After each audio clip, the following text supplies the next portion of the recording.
Hello, I'm Jeremy Stevenson. I just wanted to take a chance to talk a little bit today about the relative advantages of using video in class.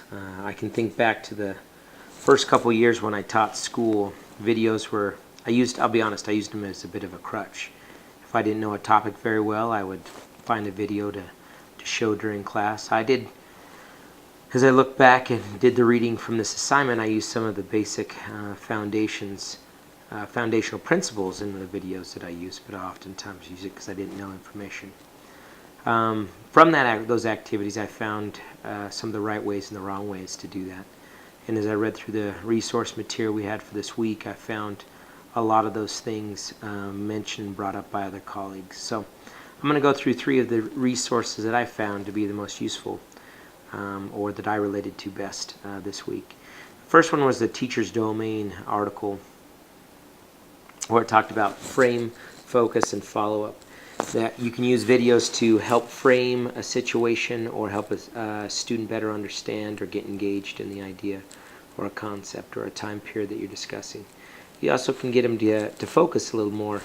A lot of the articles talked about helping students experience things, getting them engaged in the topic, and this can help them, particularly those that are visual learners, focus a lot more. The last one was follow-up, the idea that just to turn on a video and ask kids to watch it isn't the most effective thing to do, that students should have an opportunity to respond and say what they thought, say what they felt, write what they felt, or what they understood from the video that was shown.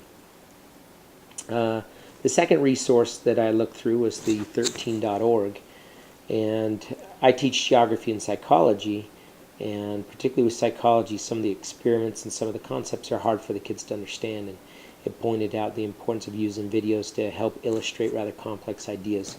When we teach about neurons and how neurons work and how drugs affect the brain, I found some video clips and some simulations or animations that have been really helpful.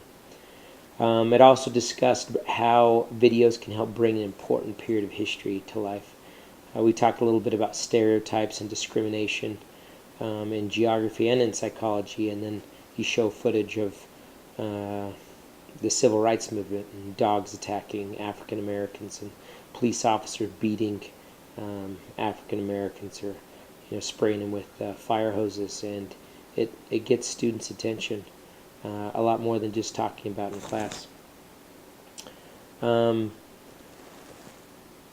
The other thing I really like with psychology is using video clips to help improve students' media literacy skills and their critical thinking.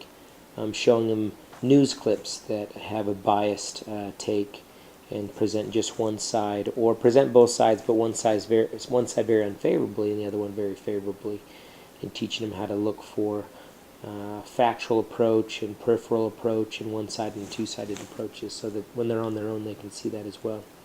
And the final source that I used was the library video, the one that talked about the benefits of using video and also the effective ways to do it. And it mentioned some of the similar things, the idea that more students get engaged in an interactive lesson and where they can see and feel and then talk about that with their classmates or express themselves in writing. Talked about the importance of always making sure that you use video just like you would any other audiovisual aid in class, that there's an actual real purpose, that there's an objective and a standard that it's helping teach or address, and that there should be instruction. You should break down the instructional sequence, when you're going to show that, why you're going to show it, what questions you're going to ask with it.